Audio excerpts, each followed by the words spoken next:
Good morning, good afternoon, good evening, or it's 2 a.m. Go to bed already. This is Eagle Eyes on Tech, and I am Eagle Falcon. Obviously, this is going to be a slow week with the Thanksgiving holiday here in the U.S. Not many sources wanting to talk about stuff, but there's one topic that has been right in the forefront for the last few weeks. And honestly, I have been avoiding this topic just on the grounds of this topic itself gets pretty political pretty quickly. Now, I try my best to avoid any sort of politics on this podcast. For good reason. Politics, by its nature, is a topic that doesn't make you friends. It ticks people off. It is a toxic topic. All it does is bring out the worst in people.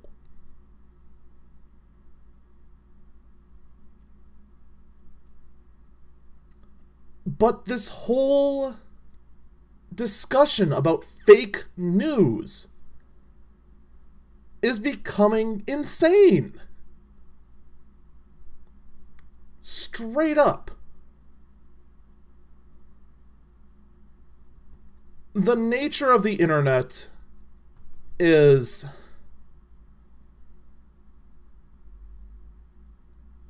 well, anyone can write anything.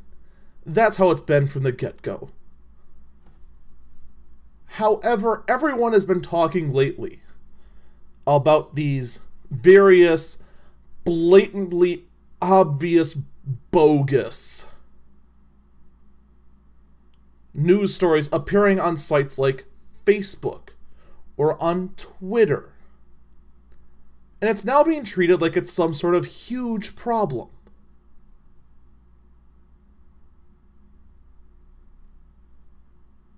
Here's the real problem. The real problem is that people are trying to get real news from Facebook.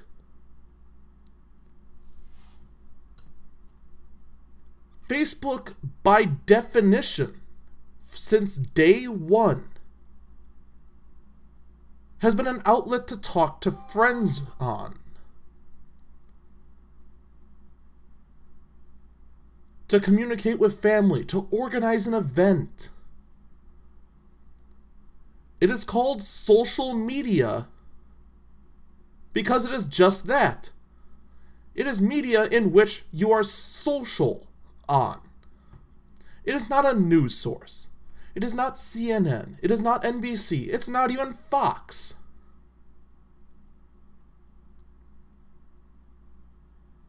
And suddenly trying to claim that the election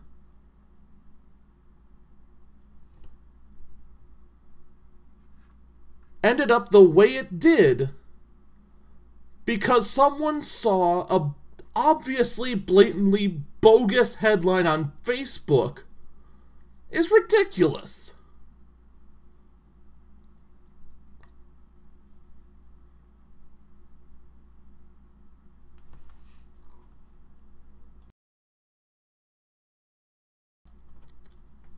The first thing that needs to be done in this regard is that the actual news reporters themselves need to actually look at themselves. One thing I have noticed in this last election, everyone did everything in their power to try and push one candidate through, ignoring every single negative story about one candidate and only trying to go with every negative story they could dig up, and half the time not even fact-checking it, on the other. It is as though these news outlets forgot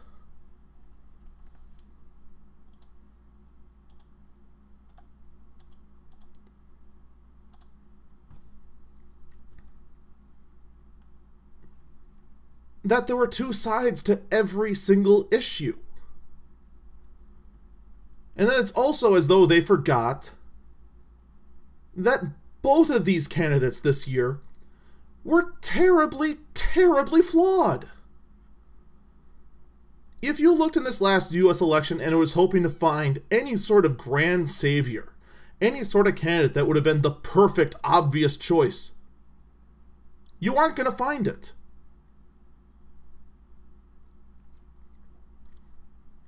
One was a big-mouthed billionaire who spoke like a second grader and had the sexual maturity of a frat boy. The other was a blatantly corrupt politician.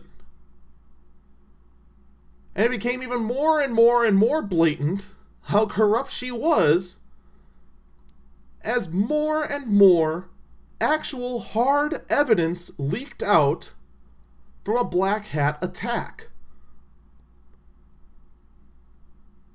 Now I should clarify, because someone in the chat did point out, usually there are more than two sides. So I'll clarify it. There are at least two sides to every issue.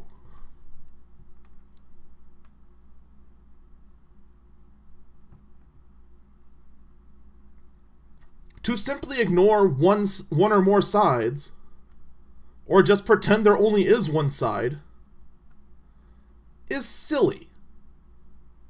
It has gotten to the point that this last cycle, in fact now any time I have to check for the news, I am forced to find multiple sources.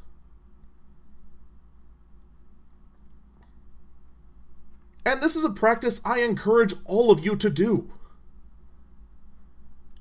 If you find one site that gives you exactly what you want to hear, I would still encourage you to try and find at least 2, 3, or 4 more sources that say close to the same thing. Nowadays, it is a judgment call.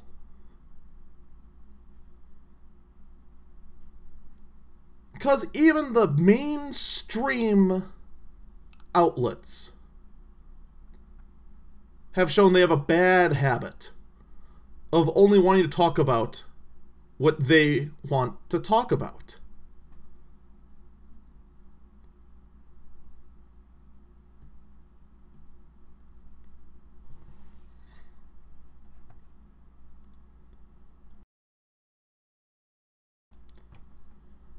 But let's talk for a moment about these various sources that are talking about this fake news crackdown. For starters, Facebook wants to crack down on this on their own site. The way they want to crack down on this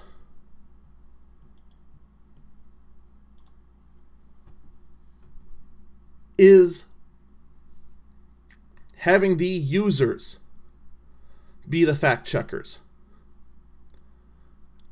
Because when has the internet ever been dishonest?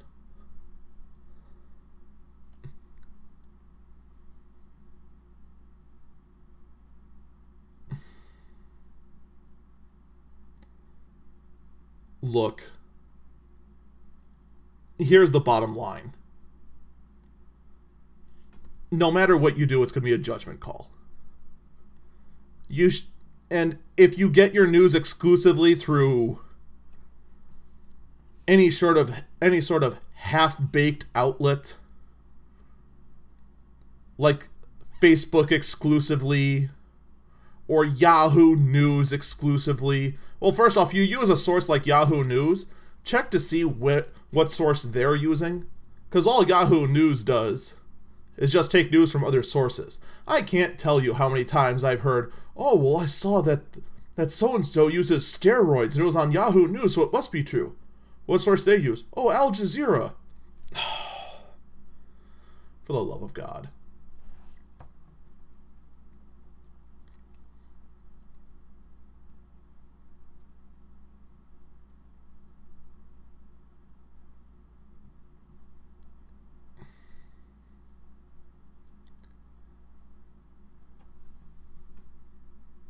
I can't stress this enough. Multiple sources. Use them. If you read a headline and it sounds too good to be true, it probably is. And best yet, stop taking in news content from Facebook or Twitter. For the love of God. It's like we've all gone full-blown stupid.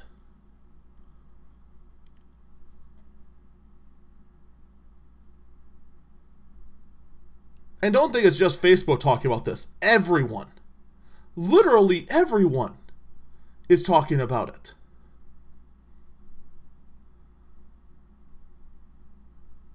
Anyone upset, and anyone now upset with the election results is blaming these fake news sites. And the best part is, a lot of them are also blaming direct sources, claiming them to be fake news. Because they don't like it. Or actually, here's actually the one I love the most. One of the bigger early complainers about fake news was the head of BuzzFeed. Let that sink in. One of the biggest complainers about fake news is the head of BuzzFeed. BuzzFeed, you know, the clickbait generating machine.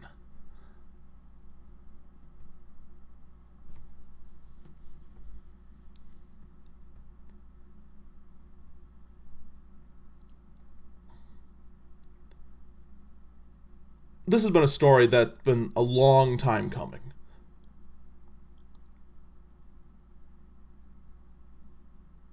And here's the first thing. The election's over. The juvenile billionaire beat out the corrupt politician. Can we please grow up and move on with our lives? This constant finger pointing, blaming, whining, complaining is getting so old, so fast. It's becoming absolutely disgusting. Okay?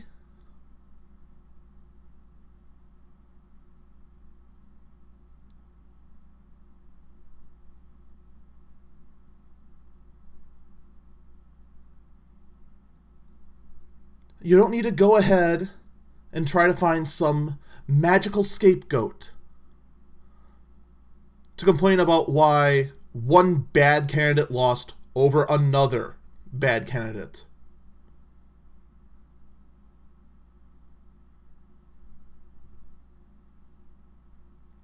I, for one, would like to be able to just move on, see how things go,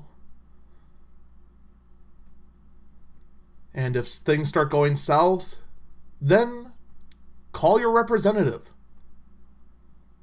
That is the whole point of a Democratic representative government.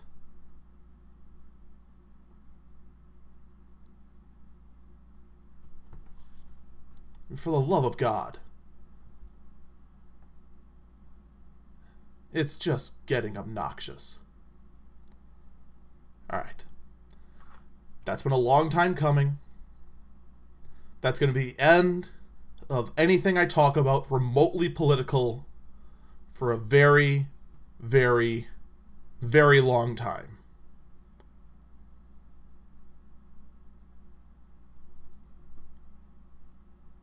I will say this before we take a break and move into something non-political. That electoral map that had the caption at the bottom that commented about how Team Instinct hasn't gotten a single gym yet, that was legitimately funny. I'll be right back.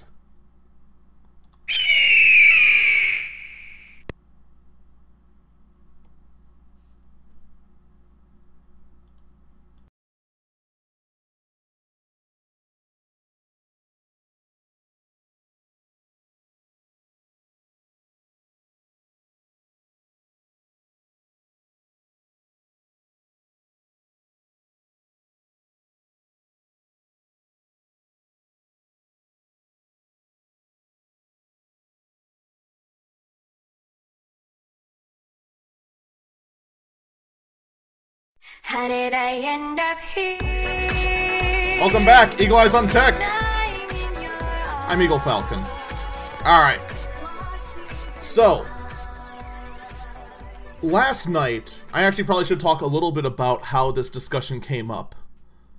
Last night, I got a couple messages from some friends asking me about various this and that as far as computer parts. Right now, if you are somehow unaware of this, and I don't know how you wouldn't be, this is the start of the holiday season. I'm recording this currently on Saturday, also known as Small Business Saturday. Yesterday was Black Friday. All pretty much from here until Christmas Day on December 25th. There are going to be deals all over the place on various electronics. So, last night I was talking with someone about building a rig.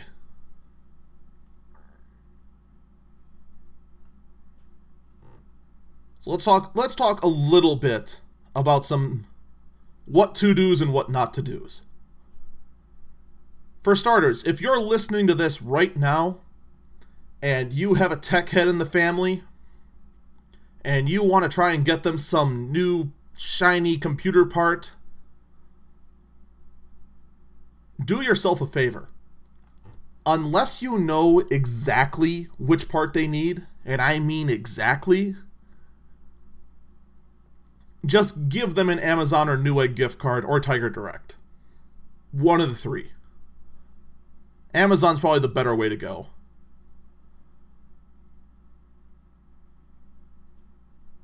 The reason being is that when you get components for your rig, you want to make sure that they are, first off, A, parts that are going to fit, and B, parts that are going to cool properly inside the rig. For example, if you have a one-fan case and someone gets you a dissipation-based graphic card, you're going to have a hot interior and your card's going to have a bad time. That's just one example. Another example would be if you went ahead and got them a nice, shiny GTX 1080 and their power supply is only a 400 watt, they're going to have a bad time. So, if you don't know anything about tech and you don't know anything about the recipient of said gift and what kind of rig they're going in, just get a gift card and you will be safe. They will appreciate it. And if they're actually anything like me when they go and put in their part, they will tell you all about it and how fantastic it runs in their rig because they went and got exactly what they needed.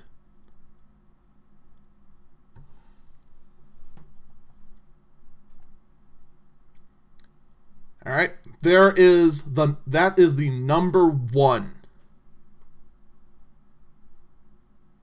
tech gift guide point. Here's number two. Do not under any circumstances get an AMD processor right now. For the love of God, don't. Just don't. All right? Yeah, I'm looking at you over there. You with the AMD shirt. No. Your processors are absolutely terrible right now. Perform poorly and cost too much for their performance. Intel wins in every category right now, including performance per dollar. Which honestly is kind of sad.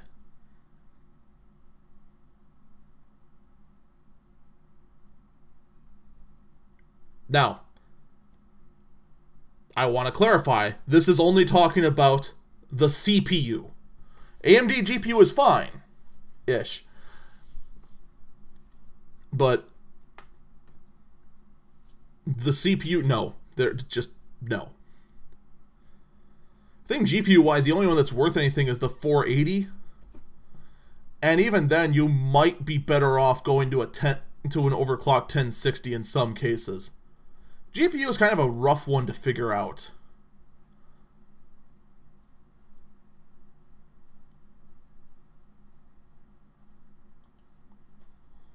But in any case,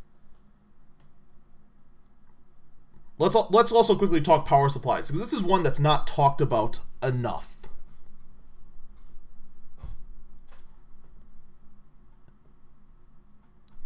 If you are building a gaming rig, there are two categories that your system is going to fall into. Mainstream gaming rig and E-class gaming rig. Okay, those are the two. Mainstream just means you are using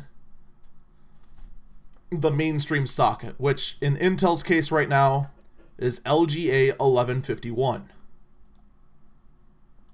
This means you're going to be up to a quad core, maybe 8 threads.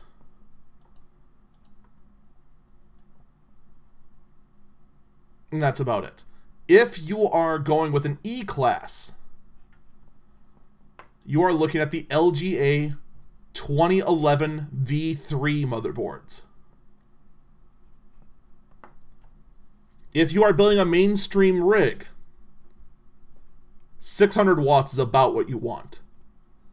Maybe go up to a 750 if you plan on putting 2 or more graphic cards in there. But 600 you're pretty much solid on. Your CPU is going to be just under 100 watts. Your GPU at max is going to be 200 watts. So you're talking roughly 300, 350. That gives you a 250 watt buffer for any sort of oddities, including a surge. You will be sitting happy. You will be fine. If you're doing an E-class, your CPU can get up to 150 watts, and your board's going to consume a bit more power. You're going to want to go with an 800 watt. Maybe even 1,000 if you're going to do something super crazy like 4 graphic cards.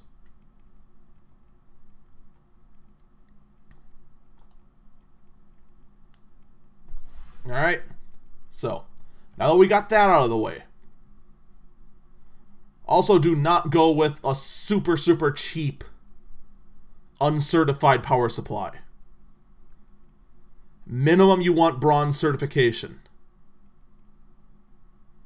Without certification, you are most likely going to be getting a Chinese I want to explode power supply, and you're going to have a bad time. Because where that power supply goes, the rest of your rig's going to go too.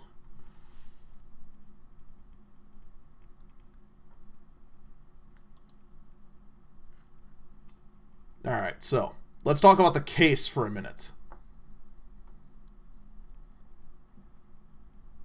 As far as a case goes, it's pretty much all about however you want it to look. The biggest thing you want to look for is airflow. Like any sort of cheap rig will work. Like here, I'm looking right now through Newegg. I found one by DIY PC. It looks okay. But the important thing on this one is that we've got 3 fans. We have 1 intake, 2 exhaust. And we can also change the color. I like the blue, actually. You have one intake on the front, and you have one exhaust on the side, one exhaust in the rear. The important thing is that if you're going to be using, pretty much unless you're using a blower style GPU, you want constant airflow. Cool air in, hot air out. And I don't care if you're thinking, oh, but if I have all the fans blowing in, then the hot air will naturally leave. Not all of it. You want hot air being sucked out. Because for it to naturally leave means that some hot air will just linger. The more hot air that lingers, the more likely your CPU is going to be drawing on that hot air to try and cool off the CPU, the less efficiently it's going to cool, and you start having problems. Because if any component gets too hot, it increases the chance of failure, and before you increase the chance of failure, it will, hands down, start to suffer in performance. Alright? The only other thing that really matters, in addition to that, is making sure that your case is compatible with your motherboard. Just go through. If you have a ATX case, if you have an ATX motherboard, make sure the case can handle ATX. If you're going through Newegg, you will find that in the specifications under motherboard compatibility. And here you can see it, micro ATX or ATX. So, for a simple rig, that would work fine. Now, if there's one I would recommend, that's going to be the Corsair Obsidian series. And I want to clarify, Corsair does not sponsor me. I wish they did. The Obsidian series is a series of case that's pretty bland and basic. It just looks like a nice black square box. But what this thing hides is a lot of utility and functionality.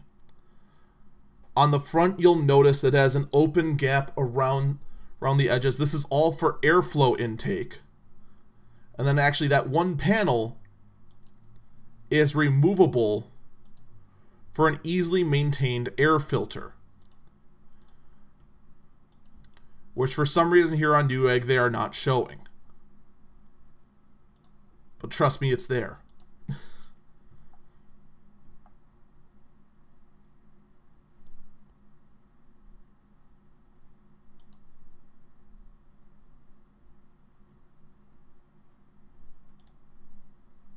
Back here.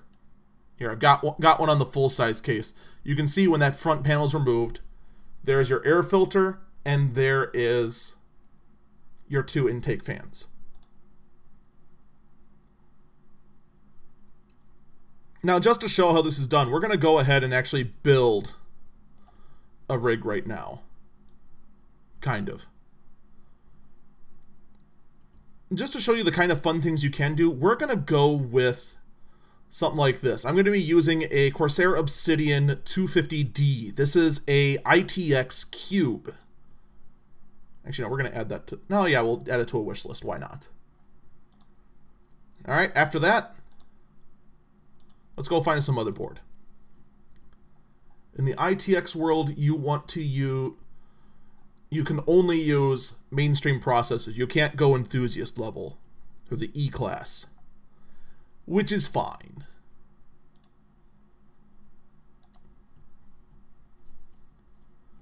That is perfectly fine. In fact, right off the bat, bam, we have a fantastic little motherboard here by MSI.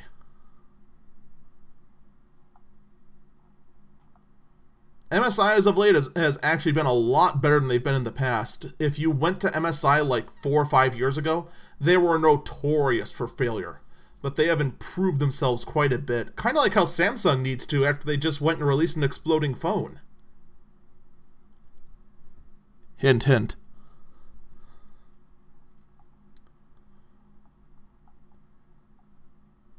So here, we have a lot of built-in stuff on this. We have an M2 slot on this motherboard. We're going to go with this one. It is a... Ooh. Actually, I don't think we're going to now. I just looked at... Here's the important thing to look at. The important thing to look at is that chipset. The chipset on this one is the Intel B150. You really want to use the Z170 chipset right now.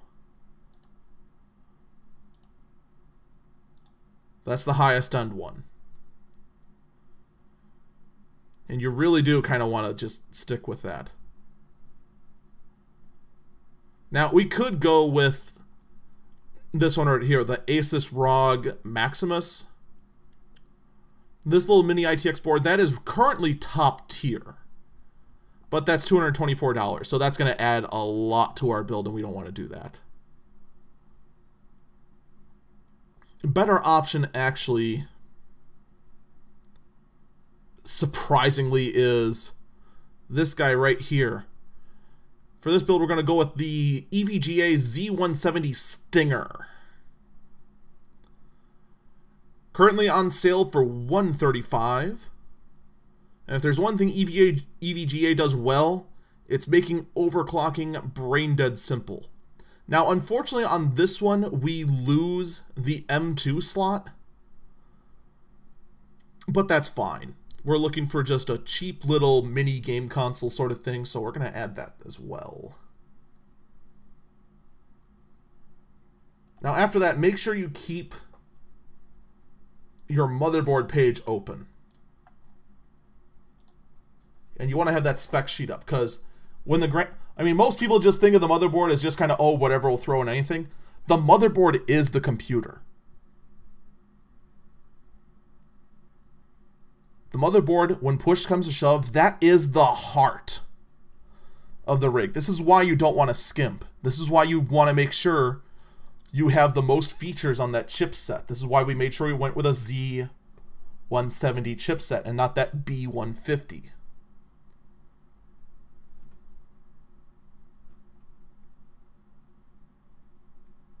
Alright, so next up we want a processor. Let me tell you a secret. There is one processor that is superior to all other picks in the processor world right now. Wait a minute. Oh, we're picking the wrong one. We want 151. Eat at the heart for strength. Shout out to Unjust Banana for saying that we need to eat at the heart.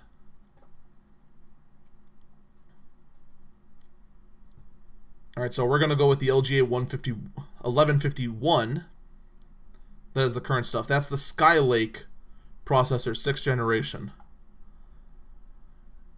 You should soon see Kaby Lake processors, but for some reason they have not been out at all, even though Intel keeps insisting they exist and that we should be getting them.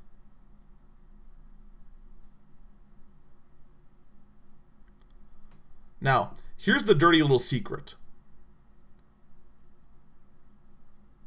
The ideal processor to get in the Skylake generation is not a Core i7.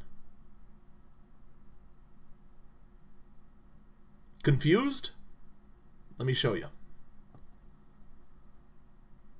The Core i7 right now, at the time of this recording, it's currently on sale, it's only going to be on sale for another 13 hours, is $300. Off sale, it is $330.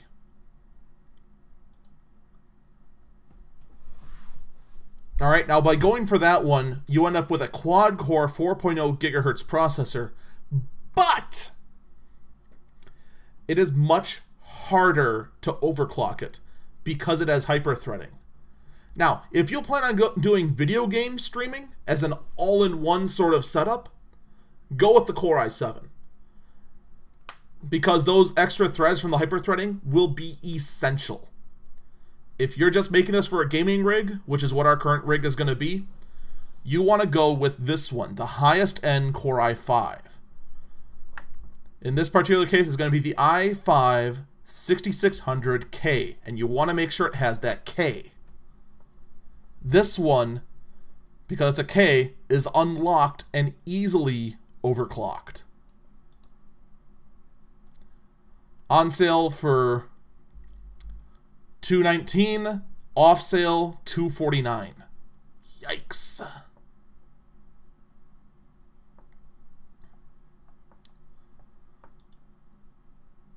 So I mean, if that's a little rich for your blood,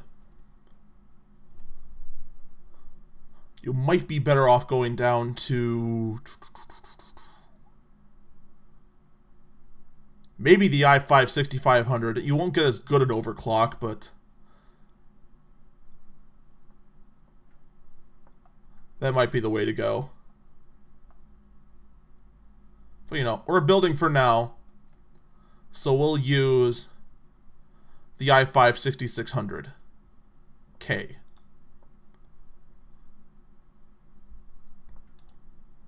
Alright, now then, we want to go and get a power supply. So let's go hunt down a power supply. The power supply we're going to be going with on this particular build,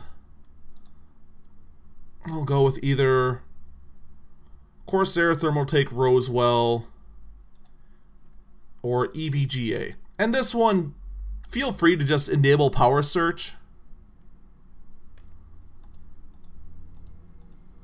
Go with brands you trust. Those four I just mentioned are perfectly fine. They're pretty good stuff. There are some other ones such as, I'm trying to think of some ones off the top of my head. Honeywell's actually pretty decent. Gigabyte is one you probably should avoid. They have been having some problems. The other thing you want to keep an eye on when you're going power supply hunting is that it's going to fit in your case. Normally, you go with an ATX case and you're going to be fine. If you're going for an obscure one like we are with going with this sort of cube case, it never hurts to double check. And in this case,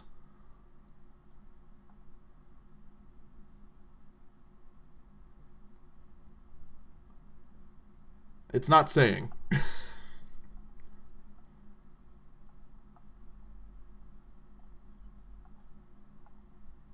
See, aren't you glad you checked now?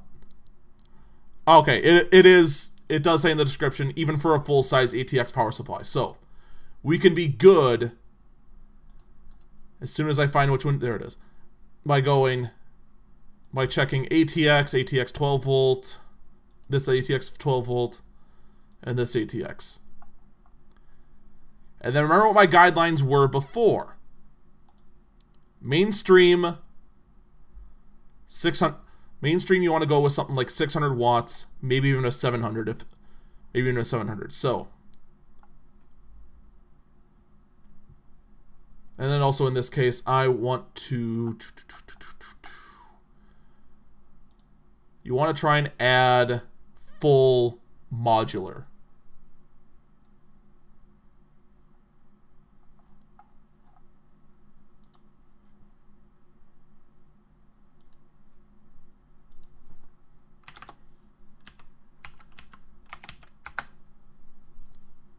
Alright, what full modular does for you is that it lets you pick which cables get to be inside the case. Then just go ahead and sort it by lowest price. And again, you want to pick the one that's going to be right there with a certification.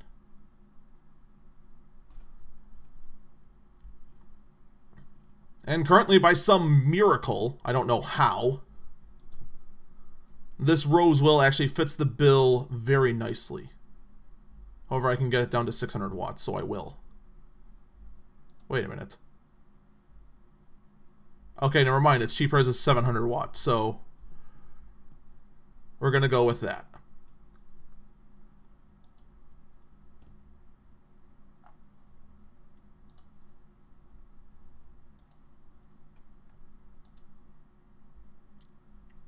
Alright, next up, you're going to want RAM. Now, you might be thinking there is some sort of super secret to figuring out what kind of RAM you need.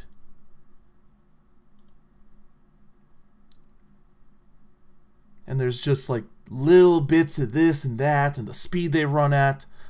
And you want to make sure you get one with a heat spreader so you can overclock your RAM. You want to know a secret? You're wrong. It's all the same. Overclocked RAM is hands down the biggest buzzword to rip you off. The performance increase you see from overclock speed RAM compared to standardized speed RAM is so minor that you can't even measure it with any sort of benchmarking tool. This wasn't the case back in, say, the early 2000s. It definitely wasn't the case before that either. But nowadays, you're talking about small percentages of a millisecond difference, and what are you doing? It's basically what it boils down to.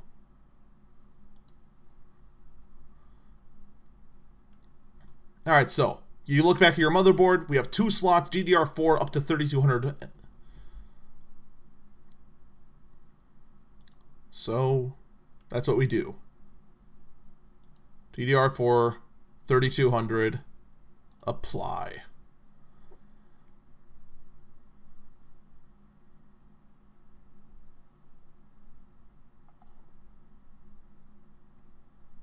Then, right off the bat, we find an 8GB kit. 2 sticks, each at 4 gigs. Fantastic. That gets you what you need. If you want to go overkill and future-proof yourself, by all means, go ahead and find your 2 8GB kit. Here's one right here. Not actually all that much more. So we'll actually go with this, get ourselves to 16 gigs, and be happy forever.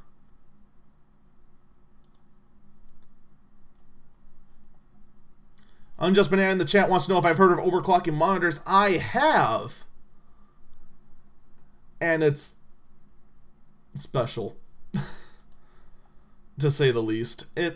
It's kind of one of those things that nobody asked for this. But thank you for providing this anyway. Alright, then last, but not least, but still kinda least. Oh wait, no, we have 2 more things to do. I lied.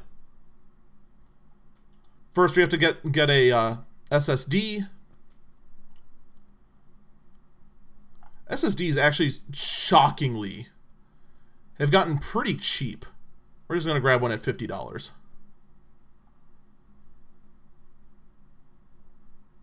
Something sizable at $50.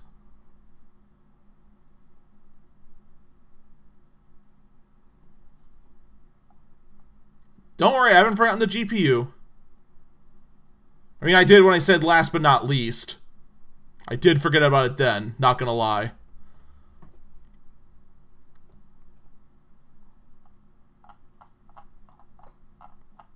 Alright, we're gonna sort by highest priced here.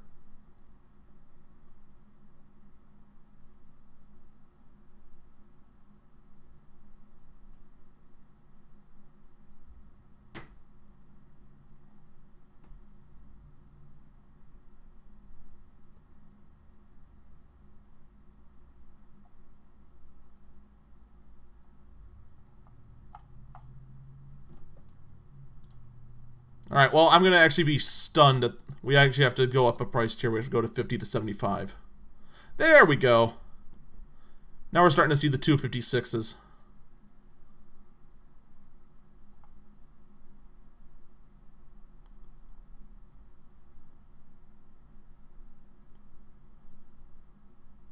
So here we go. We got a Mushkin Triactor, 250 gig for 70 bucks. What's a 500 at? You're not going to tell me, huh? Come on, you can do it. At 120. So you might be better off going that route. In this case, I'm just going to stick with the 250. That's more than enough for our plans. And if you're trying to build on a budget, don't be afraid to go with like a real small, like 128 gig for your SSD for your primary boot, and then just pick up like a $40 or $50 1 or 2 terabyte for your secondary drive instead of one big SSD. Do not be afraid though, if you're going full SSD, to have a big SSD, because big SSDs, unlike big hard drives, does not affect performance. It actually increases performance in most cases. Alright, now the last component, and probably the one that people have the most questions on: the graphic card.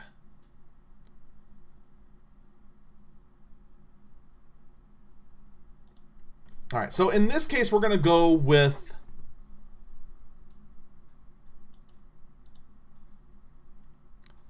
for kind of a mainstream sort of build. And we're going to put two head-to-head. We're going to either go with an RX 480 or a GTX 1060.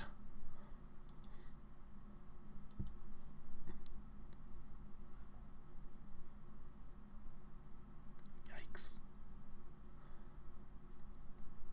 Refreshing every 10 seconds. That's really bad, man. That is really bad. Alright. Now, here's actually a neat little trick about our current build.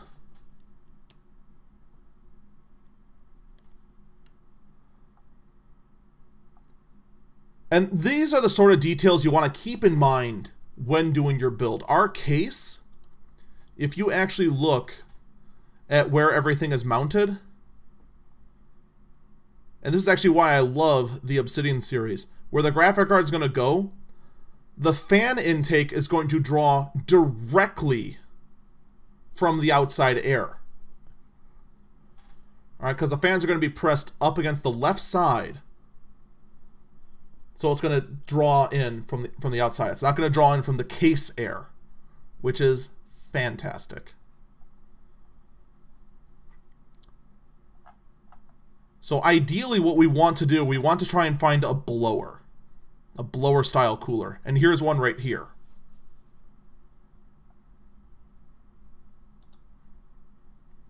You basically have two different kinds of GPU coolers. You have one that's called the blower style. This is when you have one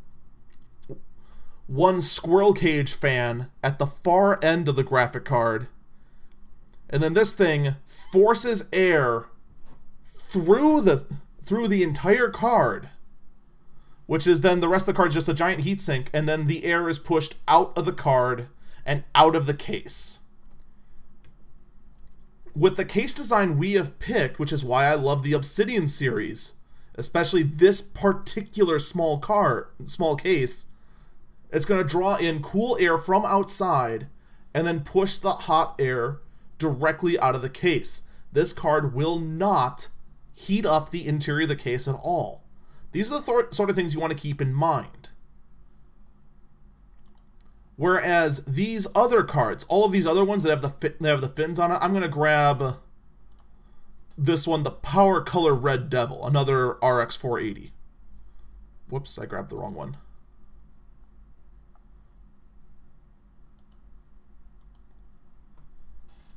You'll notice that all of these, all three of the fans on this card, if you think about how it's going to go, they're standard fans. So it's going to draw air from above the card and force the air directly down on the card.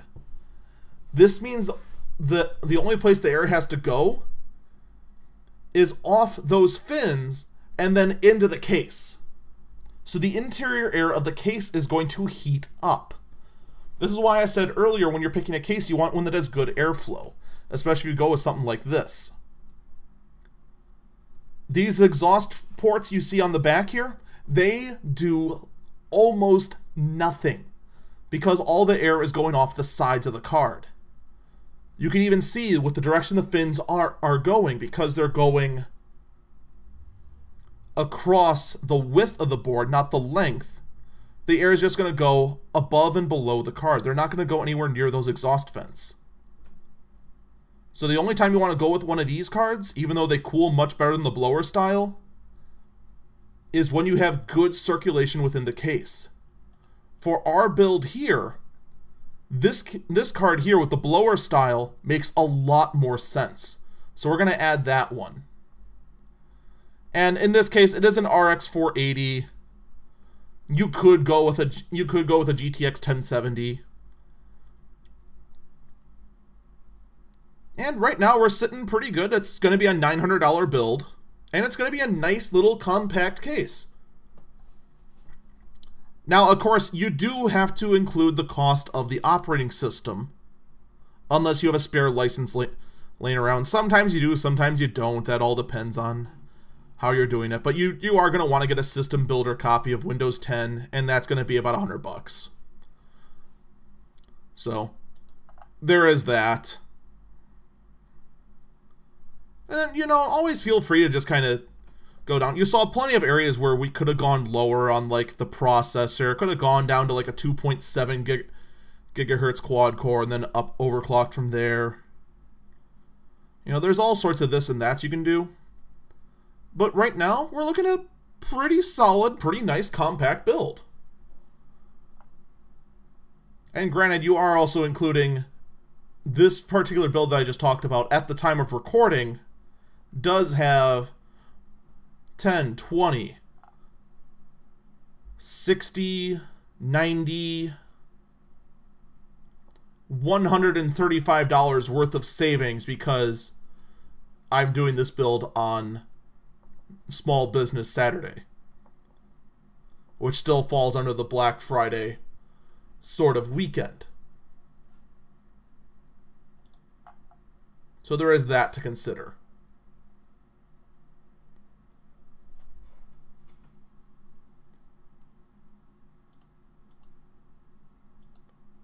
Now you could go one step further, actually. There's a nice little secret about this particular case I picked out.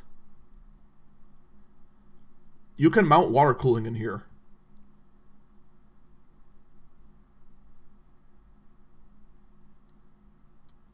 So considering that, let's check out some water coolers. This particular Obsidian case, I believe, can take a 130 millimeter water cooler on the side. Now, obviously, this particular case is an oddball case. Normally, when you do water cooling, you want to mount the radiator on the top of the case. Important thing to keep in mind.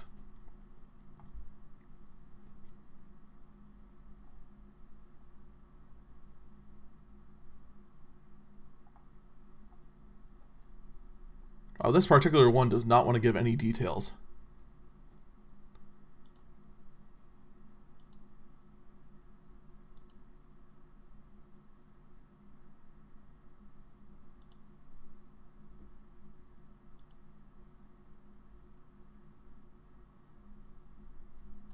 All right, just to be on the safe side, we're only going to do we'll do a 240 on this particular one. Now, you could go way over the top and actually go get your own individual tank, hook up your pipes, make sure everything's sealed, then go get your distilled water, color it some crazy color, hook up some lights in there. Our build is just it's just a little cube. It's just a little mini ITX build. We don't need to go crazy over the top.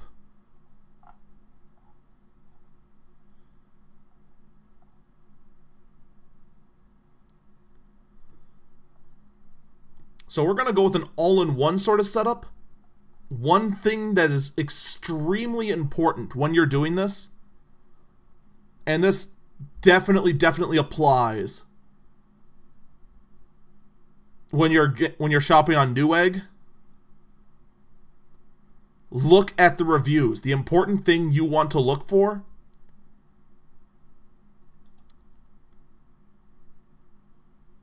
is does it leak? If a lot of people are complaining that this thing leaks, avoid it.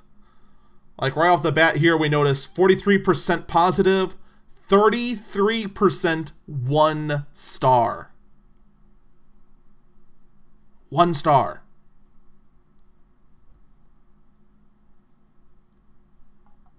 In fact, you can find out just the first few reviews. The acrylic cooling vessel cracked within 3 months after purchase. Okay, yeah, no. Let's avoid that. Now, one I keep managing to find myself going to is these deep cool ones. These actually have a nice little effect on them, on that water block. On top of that, they actually stay sealed pretty well. This particular one, it's a 240 that will easily mount on the side of our case. We already confirmed that. Add to wish list, bam. So right off the bat, so with this, we have stayed under $1,000. We have ourselves a fairly respectable build. I mean, we got a nice high-end, top-tier Skylake quad-core processor, the i5. We've got that water cooler. We can now overclock that i5 to surpass the stock i7. No problems there. That motherboard, we made sure it can do it. This case, we've got an air filter on the front. We are set on this. Now, let's pretend on this build we want it to be VR ready. The 480, yeah, they say you can do it, but you want to make sure. You want to make absolutely certain that you are set. Now, unfortunately, this means for you AMD fanboys out there, you are out of the AMD world. Because you're not going to find one that's going to do it in the AMD world. It's nothing against AMD, it's just that they don't have a card that's really powerful enough.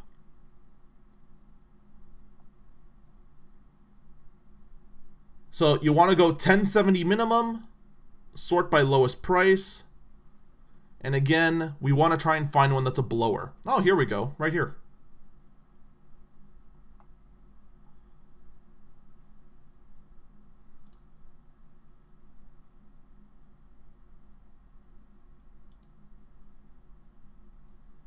Now again, with this particular case design, the blower fan is superior, drawing air from outside of the case and exhausting the air also outside of the case, not adding anything. So all the cool air inside the case is going to cool off the motherboard and the processor only, which is fantastic. I mean, it would get a little bit of heat from the back of the board, but nowhere near as bad as if you used a dissipation-based one. Alright, so we'll add that instead. Actually, let's take a look at what else we got here. Oh god, no. And it's a dual fan dissipation base. That's a dual fan dissipation base.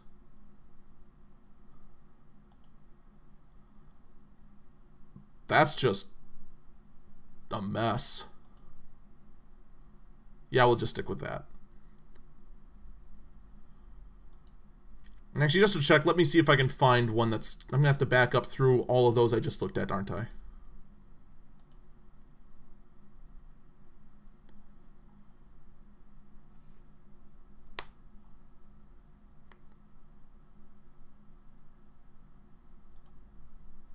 Alright, here's one that's EVGA. EVGA is usually my go-to sort of card.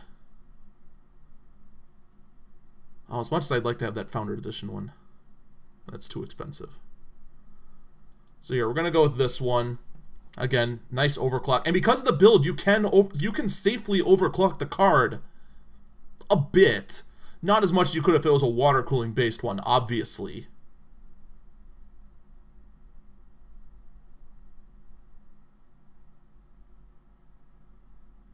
But there we go. So, I mean, here we went a little over $1,000. We're now at $1,164, but you're talking about a solid rig here in a very compact space.